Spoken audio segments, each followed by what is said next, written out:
Et puis rappelez-vous le teasing d'Emmanuel Macron sur X, le réseau social, 25 avril, 11h, la Sorbonne, je reviens vous parler d'Europe. À moins de 2 mois des élections européennes, le chef de l'État compte rassembler autour de sa vision de l'Union européenne. C'est la même depuis 2017. La seule voie qui assure notre avenir, c'est la refondation d'une Europe souveraine, unie et démocratique.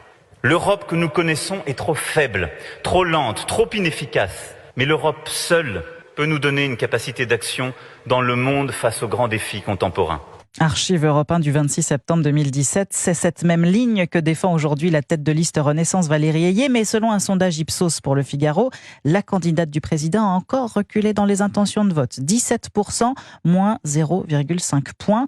Pour redresser la barre, Emmanuel Macron n'a plus le choix, il faut s'engager dans la campagne, Jacques Serret. À défaut de Premier ministre engagé dans la bataille, Emmanuel Macron va enfiler le costume de directeur de campagne. Gabriel Attal montre en effet peu d'entrain dans son soutien à la tête de liste macroniste, Valérie Ayé, en difficulté dans les sondages. Le chef de l'État monte donc au front. Objectif premier, tenter de relancer une campagne qui tourne à vide. Taper du poing sur la table, le chef de l'État a l'habitude de le faire en Conseil des ministres. Ce mardi, c'est devant les dirigeants de la majorité et quelques membres du gouvernement qu'il devrait le faire. Un déjeuner en guise de mise en bouche avant le rendez-vous de jeudi à la Sorbonne.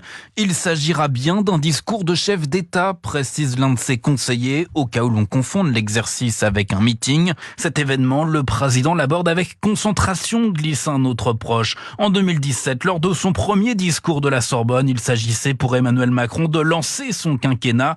7 ans plus tard, il s'agit de le relancer, si tant est qu'il ne soit pas trop tard. Jacques Serret du service politique d'Europe 1.